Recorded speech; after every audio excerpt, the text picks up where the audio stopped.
What's up, everybody? It's Tuesday, April 30th, end of the month. I'm back in California, back in Los Angeles. All right, let's go over a little timeline.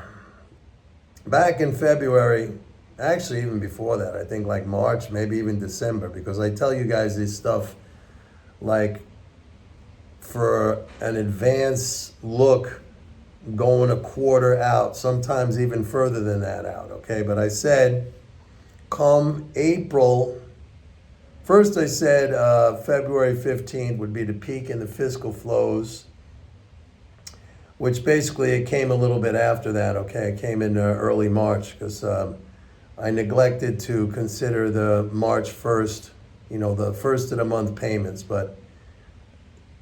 and I've been telling you guys that April 15th, we're going to have a big tax strain and we're going to have a pullback. I've been telling you, all the way probably going back to December. As a matter of fact, what is it today? April 30th. I can tell you what's going to happen in May. I can tell you what's going to happen in June. I can tell you what's going to happen in July. I can tell you what's going to happen all the way through the end of the fiscal year on September 30th. And then some, which I've been telling you.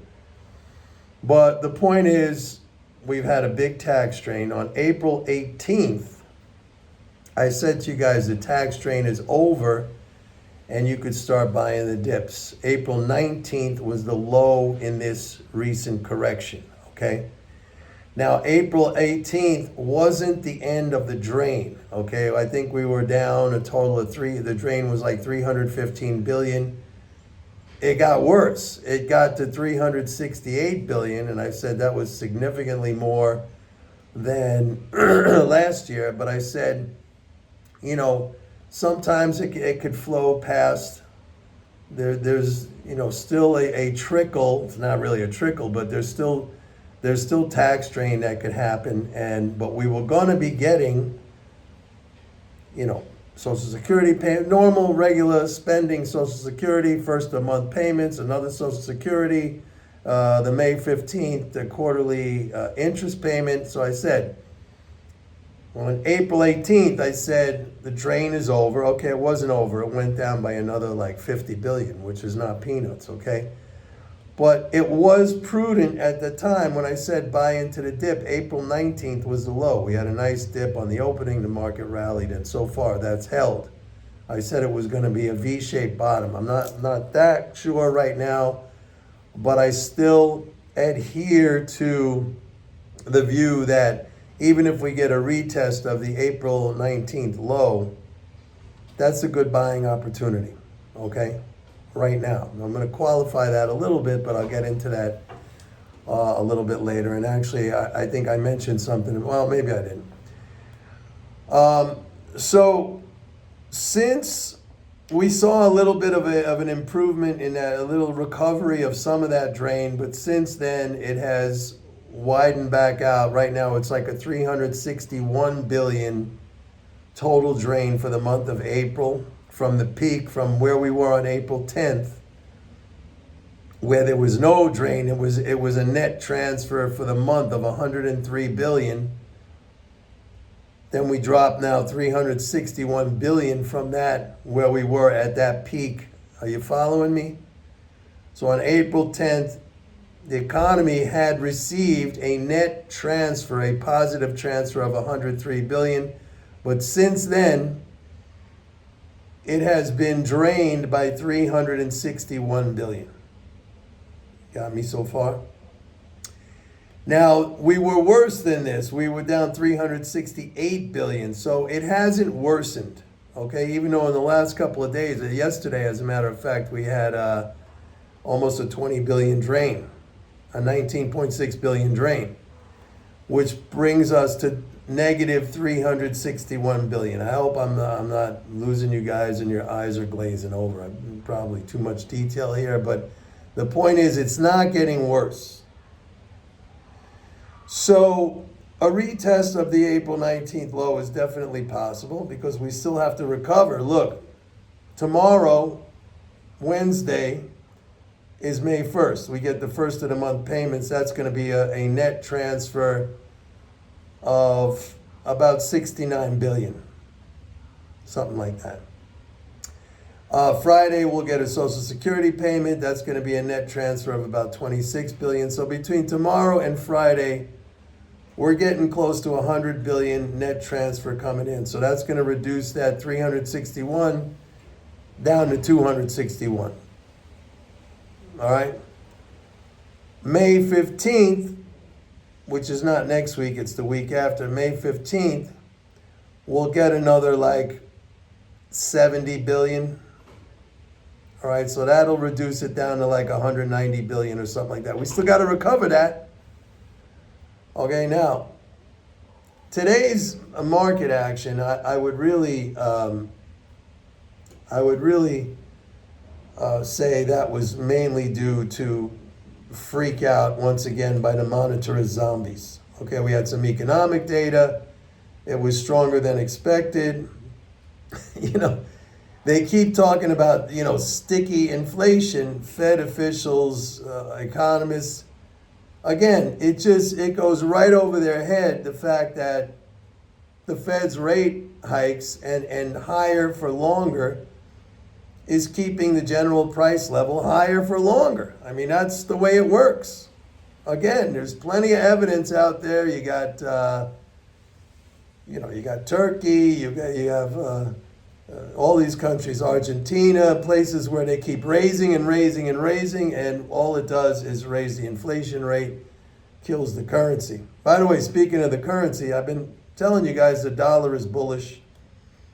And I think now we're actually at a point, I think, here where we may really start to see an acceleration in the dollar, because a lot of these monetarists who for a long time now have been saying that the dollar's going to crash because they're printing money. I haven't used that in a long time. For those of you who've been following me for a while, they're printing money.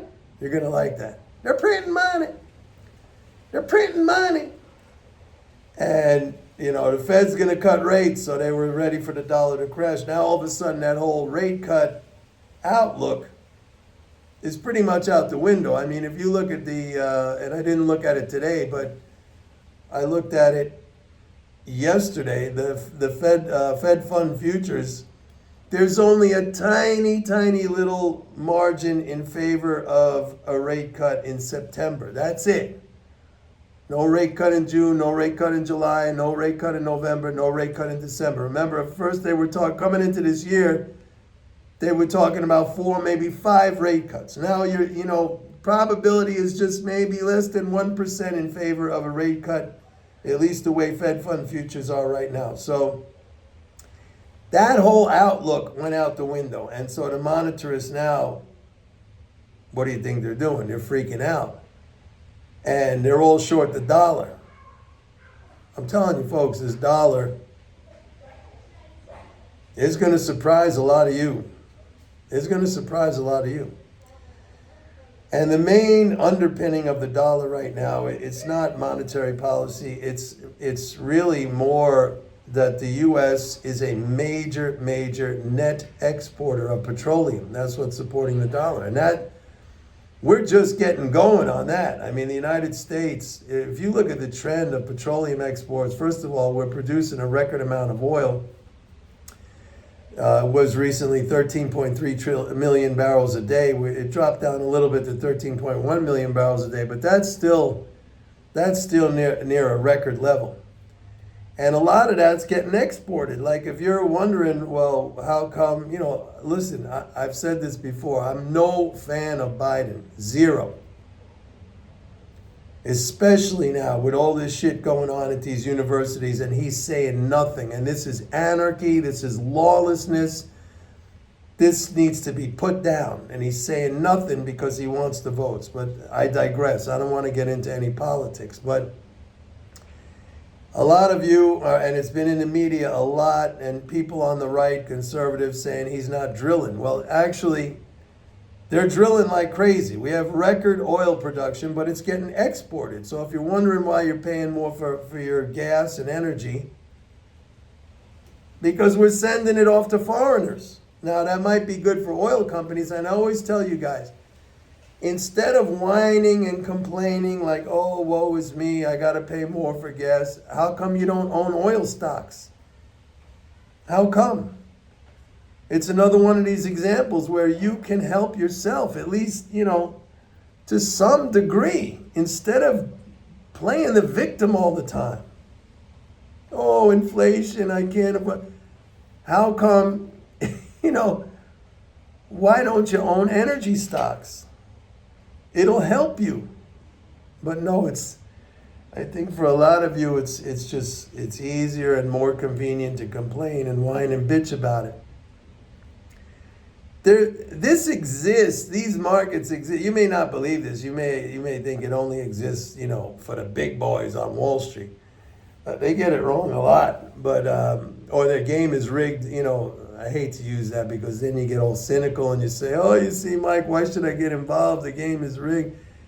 Because, like I said in a past video, I deal in reality. Okay, which means I'm not in that rigged game. But that doesn't mean I can't make money. That doesn't mean I can't make money. I'm not in that rigged game, okay? I'm not Goldman Sachs. I'm not Morgan Stanley. I'm not, some big hedge fund with insider information like Steve Cohen or something like that. So I have two choices. I could sit around and whine and bitch and complain, woe is me, how terrible is my life, and I'm getting screwed over, and these other people, these elites or whatever, the game is rigged, and I could do that all day long and make myself miserable and not improve my situation one iota. Or I could be proactive, and I could take steps to at least, mitigate that a little bit. Better than nothing. I own plenty of oil stocks. The other thing is like housing costs are going way up. Rents are going up. Home prices are going up. I've been telling you guys for years, there's not enough inventory. Housing starts at 1.5 million units annually. You will never, ever get a significant top in housing prices. I don't care what the interest rate is. When you're only building 1.5 million units annually and the population is like 330 million in this country. Historically, housing peaks, price peaks have always happened when we're doing at least 2 million starts plus annually. And that was way back when the population was lower, okay? I mean, right now, we probably need to see 3 million housing starts annually. We're nowhere near that. We're down by half. So why am I saying this? Buy home builders. Home builders, I've had home builders, I don't know, for like 10 years. They're amazing. They've gone up hundreds and hundreds of %. And they're still cheap, just like energy stocks are still cheap. But you can whine and complain and bitch and do nothing. I mean, a lot of people choose that course of action. I don't. I deal in reality. If I'm dealt a deck of cards that's maybe not the most favorable, I try to play that hand as best as I can. I mean, that's the advice I'm giving you. You don't have to take it. A lot of people feel comfortable like wallowing in their self-pity and their victimhood and how terrible things are. A lot of people, they complain like I don't get the turning point of the market exactly on the day. Well, pretty much I do almost every time based on these flows. Sometimes no.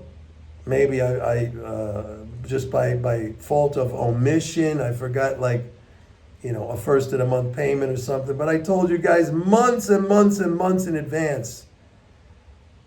April 15th, tax strain. And I even said it could last until early June. That's what happened last year. And actually, this year it could go past June. I mean, the drain was bigger, actually. Last year we had a $305 billion drain. This year we have a 368, almost a $370 billion drain. And by the way, in June, there's another drain. Okay? There's a quarterly corporate tax drain coming in June. So you have to be patient with this stuff. But I've also told you that when the government's spending 7 trillion plus annually, it's very, very hard to have a recession under those conditions. But now, let me get back to something I alluded to earlier when I said I'm gonna talk about that in a minute. It does bother me that first quarter GDP was only 1.6%. That's a big drop from fourth quarter GDP. And that happened even with this very high level of leading spending flows that I've been talking to you guys about. So it made me think, like, it's probably that the net transfers, remember I used to call that the deficit. I don't use the word deficit anymore. I call it net transfers, were down in the first quarter of 2024. And they're down even more now. Well, that might be just a calendar issue that could be worked out or evened out over the next week or two. We'll see. But net transfers are down about, I would say, 70 billion. Actually, right now, if you look at the numbers, they're down more like 130 billion. But I think that's a calendar issue. Once we get through this May 1st, these payments, it should even out. So as long as we stay down 70 billion, I don't think GDP is going to slow down much more than what it already has. Okay, I think we level off in here. That's not a great growth rate, I admit, but it's not a contraction. So it just means the stock market advance will be slower. It will be more choppy, to use that term. But nevertheless, and by the way, you should like that because it'll give you opportunities to buy in. Like I'm buying stocks right now. Like today, the market was down big. I added to some positions. And I'm just doing that like casually as it comes down. It's, the stuff is on sale. I've always tried to impart that analogy to you. That's the way you got to think of it. Like if you have a favorite product or something and you go to the store and it's pricey and then all of a sudden it's on sale 30, 40, 50%, 60%, 70%. What do? You buy it. You know it's good. You've used it before. It's the best in its, in its class as a product. Now it's on sale. You buy it. It's something you've always used. Come on. So that's how you have to approach it. Not like, oh my God, the market is going down. Oh my God. And I don't even advocate, going short. I mean, I told you guys, I recounted the story, my personal story, 1,000 times of when I was a floor trader, independent floor trader, that we all used to try to go short the market all the time. Didn't even matter what market I was in. I traded in S&Ps on the Merc. I traded in the NYMEX and everything there, gasoline, heating oil, crude. I traded gold on the COMEX. Didn't matter where I was selling all the time. And so was everybody else with the exception of a few guys. And those guys made all the big money, the buyers. We were all selling. We never made any money. Once in a while, we'd make some big money, and we thought, but that would just reinforce the bad behavior, right? It's like a gambling addict. That's how the casinos keep you. They set those machines just so you win every once in a while, but really you're losing in the long term. But you think, you get like a dopamine rush. You get all excited because the machine paid off a little bit one time. The same thing, same exact psychological mechanism going on. I don't advocate shorting. I advocate buying good assets and holding them. And especially if they pay dividends. I mean, you develop an income stream for yourself. Oh, it's so unfair. It's so unfair. It's rigged. I'm getting screwed over. It's a game for the big boys. Income stream for you. Oh, it's so unfair. What are you going to do, folks? Anyway, that's it for today. Enjoy. See you tomorrow. Bye.